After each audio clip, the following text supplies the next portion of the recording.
దయను జ్ఞానమును ఐగుప్తు రాజైన ఫరో ఎదుట అతనికి అనుగ్రహించినందున. అది పాయింట్, అది మాట.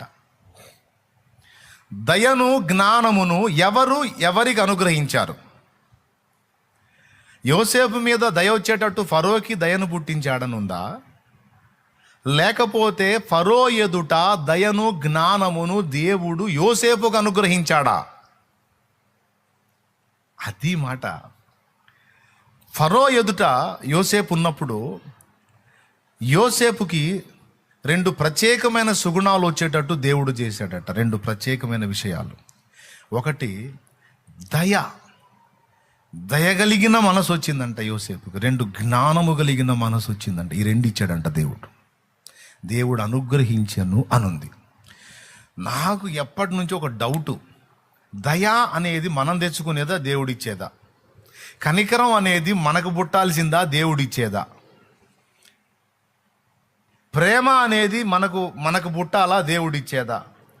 సాటి మనిషి మీద ప్రేమ చూపటం, కనికరం చూపటం, దయ చూపటం, జాలి పడటం అనేది మనకు పుట్టాలా దేవుడిచ్చేవా అనే ఒక ప్రశ్నకి ఇక్కడ బంపర్ జవాబు ఇచ్చాడు దేవుడు. ఇక్కడ రహస్యం బట్టబయలు చేశాడు. ఏంటో తెలుసా? ఒకడికి దయ కలిగిన మనస్సు రావాలన్నా, కనికర బుద్ధి రావాలన్నా, ప్రేమ కలిగిన మనస్సు రావాలన్నా అది నేను అనుగ్రహించేది అని చెప్తున్నాడు దేవుడు. దీనికి ఇంకా సరిపోయిన లేఖనాలు ఉన్నాయి. దేవుని పరిశుద్ధాత్మ ద్వారా దేవుని ప్రేమ మన హృదయములలో కుమ్మరించబడింది అనుంది పత్రిక పాఠాల్లో. దేవుని ప్రేమ మన హృదయంలో కుమ్మరించబడింది. ఒకప్పుడు దేవుని ఎరగక ముందు మనకు ఉన్న తత్వం వేరు, దేవుని ఎరిగిన తర్వాత మన మనస్తత్వం వేరు. ఒకప్పుడు మనం బతికిందే బతుకు, ఎవడెట్టన్నా సావు, నేను నాకు అనవసరం. కానీ ఇప్పుడు అట్లా కాదు. నేనేమైపోయినా పర్వాలేదు, 10 మంది బాగుంటే నాకు అంతే చాలనే సైకాలజీ వచ్చింది. అయ్యో నేనొక్కడినే బయటపడితే ఎట్లా? అంత 10 మంది ఉన్నారు కదా, వాళ్ళకు కూడా చెప్పాలి, వాళ్ళని కూడా రక్షించాలి, వాళ్ళని కూడా కాపాడాలి, వాళ్ళకు కూడా సాయం చేయాలి.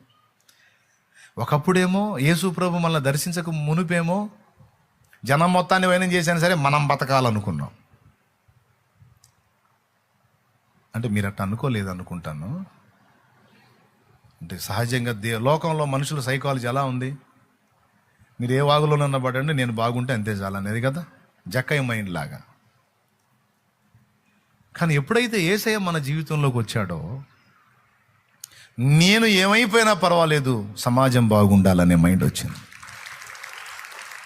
నాకున్న సమస్తము సమాజం కోసం అంకితం చేసేస్తాను.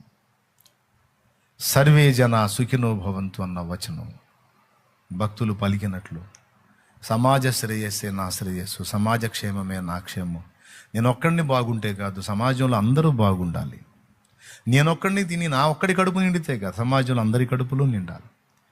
పండగ అనేది నేను ఒక్కడిని చేసుకుంటే కాదు, సమాజంలో అందరూ పండగ చేసుకోవాలి. అందరూ నేనొక్కడిని రక్షింపబడితే చాలదు, సమాజంలో అందరూ రక్షింపబడాలి. నేనొక్కడిని పరలోక రాజ్యం చేరితే చాలదు, అందరూ చేరాలి. ఈరోజు నీకు ఆ మైండ్ వచ్చిందా లేదా?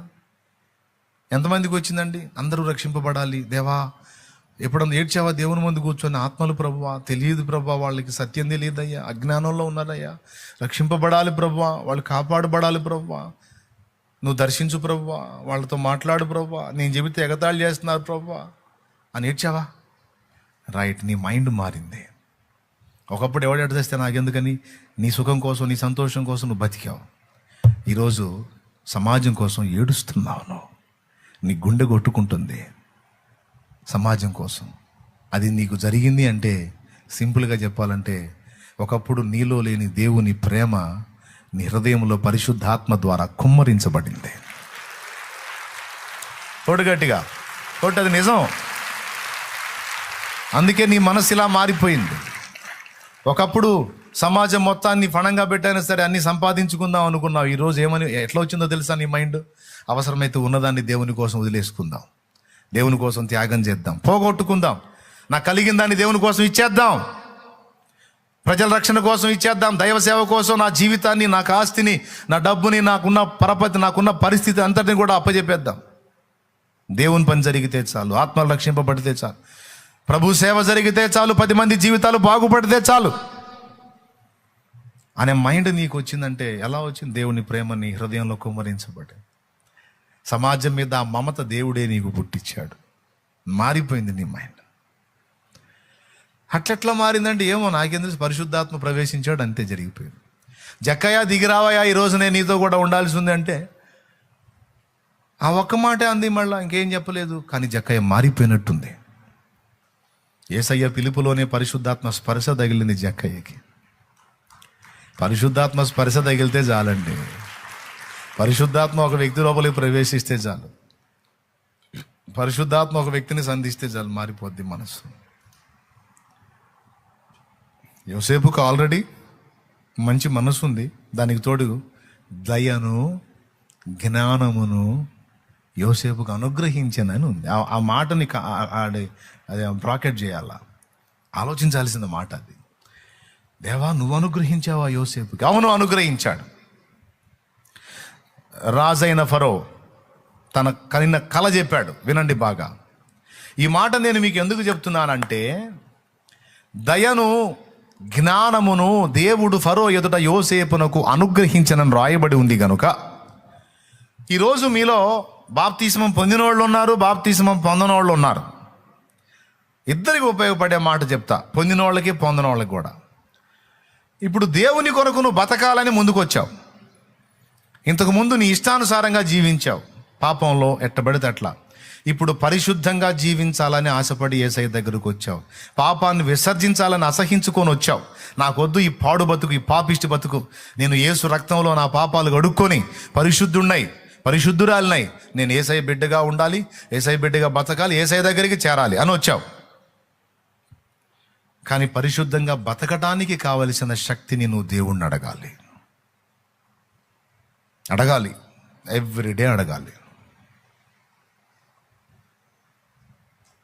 బలవంతుడైన దేవా నాకు బలమి అయ్యా, ఈ పాపిష్టి లోకంలో పాపమును అధిగమించి బతకడానికి, శరీరేచ్ఛలను, లోకేచ్ఛలను, భోగేచ్ఛలను, కామేచ్ఛలను అధిగమించి బతకడానికి కావలసిన శక్తిని నాకు ఇయ్యయ్యా. నా ప్రభువా నాకు దయచే, నాకు అనుగ్రహించు అని నువ్వు అడిగితే అడుగుడి మీకు ఇయ్యబడుందన్న వాగ్దానం నెరవేరి తప్పకుండా నీకు అనుగ్రహించబడింది.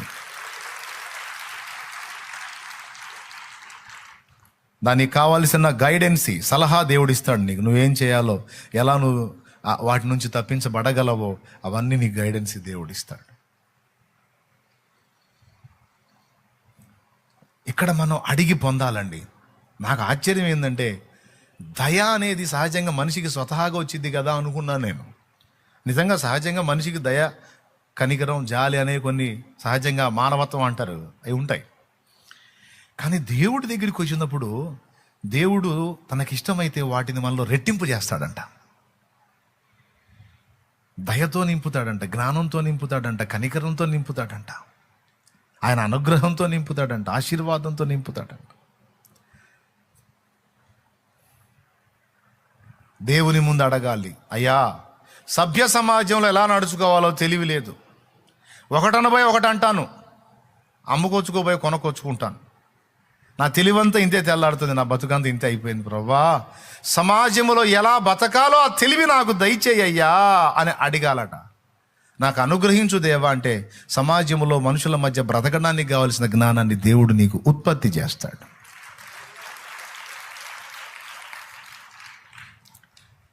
నీ ముందు నేను ఎలా నడుచుకోవాలో తెలివి లేదు.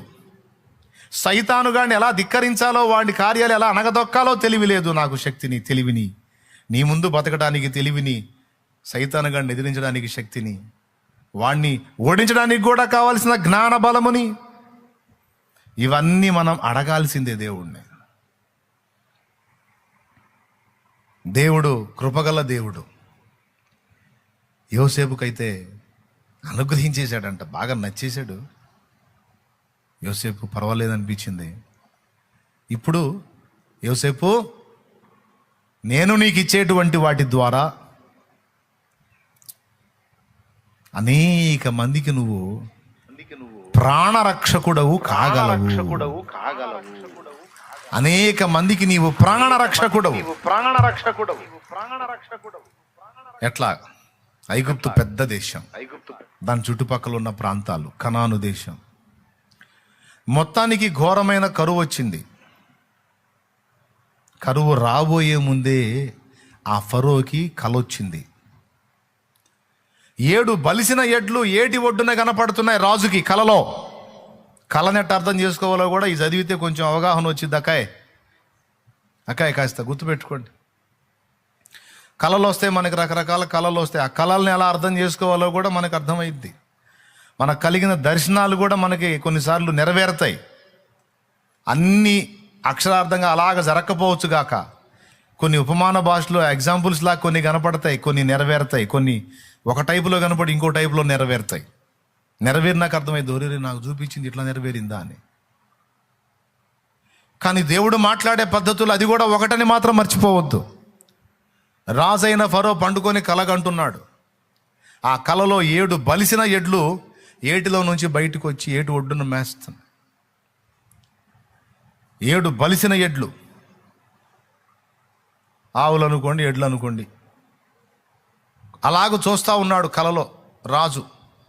కొంతసేపటికి 7 బక్క చిక్కిన ఎడ్లు బయటికి వచ్చి ఈ బలిసిన వాటిని మింగేసినాయి. బక్క చిక్కినవి బలిసిన వాటిని మింగేసినాయి. వాని కల్లో అవి కనపడింది. ఉలిక్కిపడి కూర్చున్నాడు, ఏంది నాకు ఇట్లా వచ్చిందని. మళ్ళా పండుకున్నాడు. దేవుడా ఏం చెప్తున్నావు నాయనా నాకు అని. మళ్ళా పొలములో పంట, ఇప్పుడు జొన్న చేనుంది, దంట్లు ఉంటాయి కదండి, అలాగే గోధుమ చేలు, వెన్ను అంటారు కదా, చేలు కనపడుతున్నాయి, చేలో మొక్కలు కనపడుతున్నాయి, వాటికి వెన్నులు కనపడుతున్నాయి. బాగా బలిసినటువంటి ఒక్కొక్క చెట్టుకి 7 వెన్నులు, బలిసిన వెన్నులు కనపడుతున్నాయి. ఆ వెన్నులో కంకులు వస్తాయి కదా. ఏమో మీకే తెలియాలి, వ్యవసాయదారులు, పొలం పని చేసిన వాళ్ళు, ఆ వెన్నులకి కంకులు వస్తాయి కదండి, కనపడుతున్నాయి, బాగా బలిష్టంగా కనపడుతున్నాయి. 7 లేచి 7 బలిష్టంగా కనపడుతుంది. వాటి వెనుక మరో 7 పీల వెన్నులు లేచినాయి. పీల వెన్నులు అంటే బలహీనమైనవి, బక్కచిక్కిన వెన్నులు, మొక్కకే వస్తున్నాయి. వచ్చి ఆ 7 పీల వెన్నులు ముందొచ్చిన 7 బలిసిన వెన్నులను మింగేసినాయి, తినేసినాయి అనుకోండి.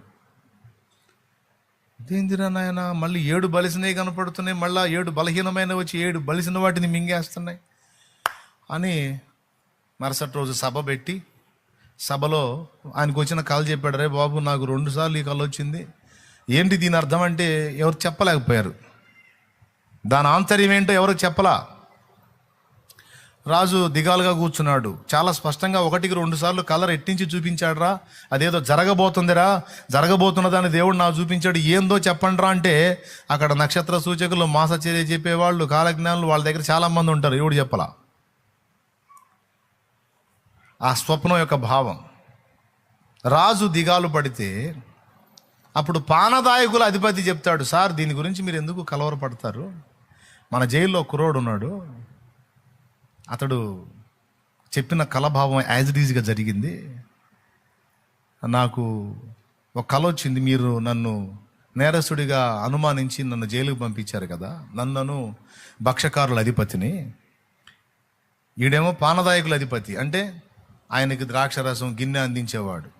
2 ఉంటారు రాజుకి, ఆహారం పెట్టేవాడు ఒకడు, త్రాగే పాత్రలు అందించేవాడు ఒకడు. 2 మీద హత్యా నేరం, రాజుగారి మీద హత్య కుట్ర చేశారని 2 మీద నెపం వచ్చి 2 జైల్లో వేస్తారు. వాళ్ళు యోసేపును కలుసుకుంటారు జైల్లో.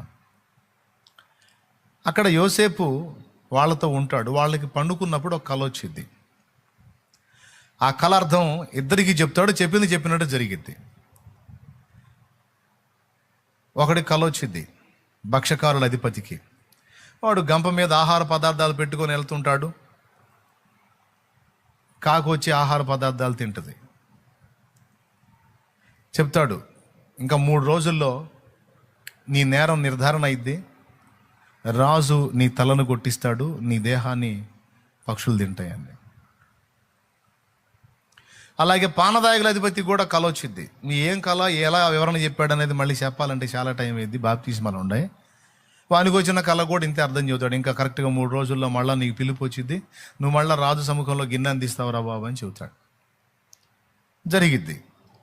అట్లా నువ్వు రాజు సముఖానికి పోయినప్పుడు నన్ను కూడా గుర్తు చేసుకో. కేసు నేనేం చేసిన నేరం ఏం లేదు, అన్యాయంగా నిందపాలు చేసి జైలు వేశారు. వాడేం చెబుతాడు, నేను బయటికి పోగానే నిన్ను బయటికి పిలిపిస్తా అంటాడు. ఒట్టితే మర్చిపోతాడు. 2 ఏళ్ళు గడిచిపోయింది. తర్వాత రాజైన ఫరోకి కల వచ్చిన తర్వాత అప్పుడు మీరు గుర్తు చేసుకుంటాడు. దీని గురించి మీరు టెన్షన్ పడొద్దు, ఆ కళ భావం చెప్పేవాడు ఒకడు జైల్లో ఉన్నాడు, మీరు పిలిపించండి ఆ కుర్రోడిని చెప్తాడు. అప్పుడు యోసేపు కబురు పోయింది. కబురు పోయినప్పుడు యోసేపుని శుభ్రం చేసి తీసుకొచ్చి రాజు ముందు నిలబెడతారు. రాజు అడుగుతాడు, నాకు ఇలాంటి కళ వచ్చింది, దాని అర్థం చెప్పగలవా అంటే, దేవుని దయగలిగితే చెప్తాను నేనని చెప్పండి అంటాడు. కళ వింటాడు. ఆ కళ విన్న తర్వాత యోసేపుకి 2 కలుగుతాయి. ఒకటి జ్ఞానం కలిగిద్ది, దాని అర్థం చెప్పే జ్ఞానం. 2 రాబోతున్న విపత్తు నుంచి ప్రజల్ని కాపాడాలి అన్న దయ కలిగిద్ది. రాబోతున్న విపత్తు నుంచి ప్రజల్ని కాపాడాలి, సేవ్ చేయాలన్న దయ కలిగిద్ది. అయ్యయ్యో అనుకుంటాడు ఆ కల విని. ఏమిటి నాయనా నీకేం అర్థమైంది? నేను చెప్పాను కదా కళ, దాని భావం ఏమర్థమైందంటే, మహారాజా రాబోతున్న 7 సంవత్సరాలు దేవుడు సమృద్ధిగా పంటనివ్వబోతున్నాడు. రాబోతున్న 7 సంవత్సరాలు దేవుడు సమృద్ధిగా పంటనివ్వబోతున్నాడు.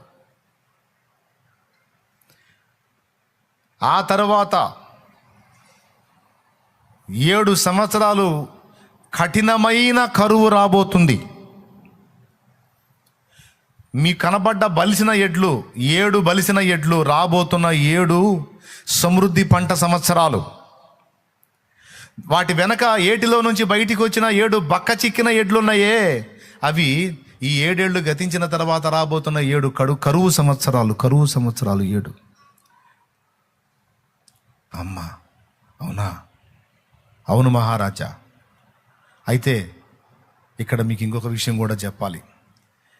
మీరు దయ చూపి ప్రజల మీద దయ కలిగి నేను చెప్పిన సలహా పాటిస్తే ప్రజలంతా బతికిపోతారు మహారాజా అంటాడు. చెప్పు నాయనా, నీ మాట వింటా చెప్పు అంటే, ఏం లేదు మహారాజా, రాబోతున్న 7 ఏళ్ళు సమృద్ధి పంట పండబోతుంది కనుక దాన్ని మనం ఎట్లా పడితే అట్లా వేస్ట్ చేయకుండా, వ్యాపారాలకు అమ్మకుండా, మనం నేలమాళిగలు నిర్మించుకొని,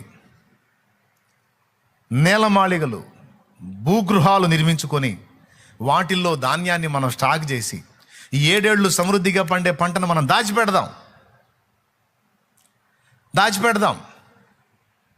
దానివల్ల మీకు 2 లాభాలు ఉంటాయి. ఒకటి, కరువు కాలములో ప్రజలకు ధాన్యం ఇచ్చి బతికించిన వాళ్ళు అవుతారు. రెండవది, ప్రజలు మీకు డబల్ రేట్ ఇచ్చి కొంటారు కనుక అట్లా ఆర్థికంగా కూడా మీకు లాభం వచ్చింది, ప్రజలు బతుకుతారు, మీకు సొమ్ము వచ్చింది సార్ అని చెబుతాడు. నీ పేరేంటనా? నన్ను యోసేపు అంటారండి. అవునా? భలే నచ్చేవరా చిన్నోడు అన్నాక. దీనికి ఇంకెవడో కాదు, నువ్వే చేయాలి ఈ పని.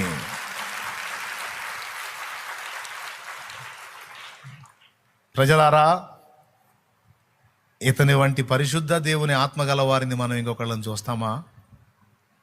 ఇంతకు మించి భక్తుడు ఇంకా మనకి ఇంకెవరు? ఇంత మంచి సలహాదారుకు మించినోడు ఇంకెవరు? యోసేపు, నువ్వే ఆ పని చేయి. రాబోతున్న 7 సంవత్సరాలు పండే పంటను దాచిపెట్టే బాధ్యత నీదే.